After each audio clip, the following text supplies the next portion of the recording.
डहरकी मां ख़बर वास शेयर कंदासीं। डहरकी में पसंद जो प्रणो कदर नौजवान मथा मुबीना जिरगे में 20 लाख दंड ऐं मासूम निगरी संग चटी में ॾियण जी फतवा जारी कई वई आहे।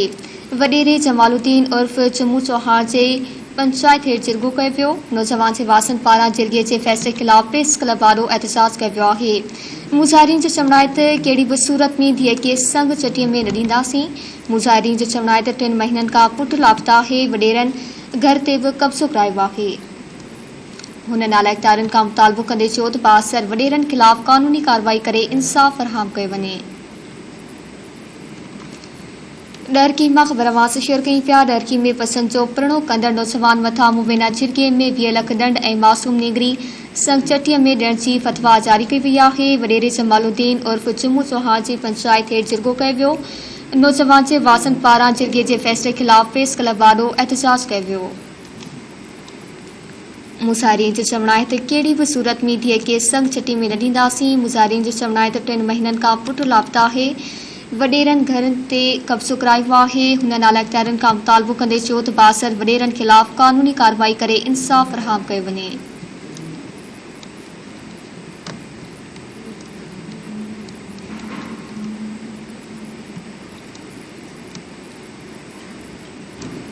डहरकी में पसंद जो प्रणो कंदड़ नौजवान मथा मुबीना जिरगे में 20 लाख दंड ऐं मासूम निगरी संग चटीअ में ॾियण जी फतवा जारी कई वई। वडेरे जमालुद्दीन उर्फ चमू चौहान जी पंचायत हेठि जिरगो कयो वियो।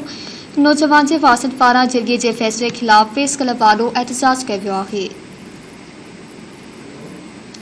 मुज़ाहिरीन जो चवणु आहे त कहिड़ी बि सूरत में धीअ खे संग चटी में न ॾींदासीं। मुज़ाहिरीन जो चवणु आहे त 3 महीननि खां पुटु लापता आहे। वडेरनि घर ते बि कब्ज़ो करायो आहे। हुन नालाइकदारनि खां मुतालबो कंदे चयो त बाअसर वडेरनि ख़िलाफ़ क़ानूनी कार्रवाई करे इंसाफ़ फराहम कयो वञे।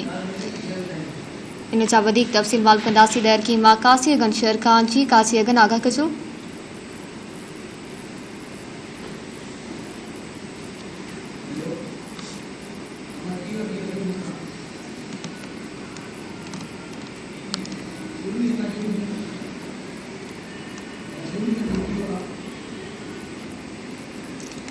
डहरकी मां ख़बर वास शेयर कई पिया। डहरकी में पसंद जो प्रणो कंदड़ नौजवान मथा मुबीना जिरगे में 20 लाख दंड ऐं मासूम निगरी संग चटी में ॾियण जी फतवा जारी कई वई आहे। तफ़सील मां कंदासीं। कासी अगन शेर ख़ान जी। कासी अगन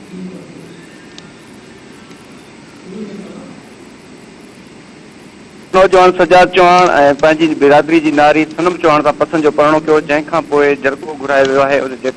हुनमें जेको सजाद चौहान आहे उनजी भाइटी आहे 3 साल, उनखे जरगे में जेको मुबैना तौरु वञी करण जो हुकुम ॾिनो वियो आहे ऐं हुन मथां 10 लाख रुपया जेको आहे चटी बि रखी वई आहे। जंहिंखां जेको आहे सजाद चौहान जा जेके वारिस आहिनि इनकार कयो आहे, जंहिंखां पोइ बाअसर वडेरे नज़ीर चौहान उन्हनि खे पंहिंजे घर मां कढी छॾियो आहे। हिन वक़्तु हुनजे चवण तो दरपदरी वारी ज़िंदगी गुज़ारनि पिया ऐं वडेरे पारां हुननि खे धमकायो पियो वञे। तो जेका नंढड़ी आहे 3 साल जेका वञी कई वई आहे, उहा जेका सनम चौहान आहे हुनजे वारसनि हवाले कई वञे ऐं जेका 10 लाख रुपया चटी रखी वई आहे उहा बि उन्हनि खे ॾिनी वञे। उन्हनि मुतालबो कयो आहे वस वारनि खां त नोटिस वठी करे जेको वडेरो बाअसर वडेरो नज़ीर चौहान आहे उन ख़िलाफ़ कार्रवाई करे हुननि इंसाफ़ फराहम कयो वञे। उन्हनि जो वधीक इहो चवणो हो जेकॾहिं हुनखे इंसाफ़ न मिलियो हुयो त हू SSP ऑफिस अॻु पंहिंजे ॿारनि समेत पाण खे जेको आहे बाहि ॾेई करे ख़ुदि सोज़ी करे छॾींदा। जी महिरबानी। कासी अगन तफ़सील जे लाइ।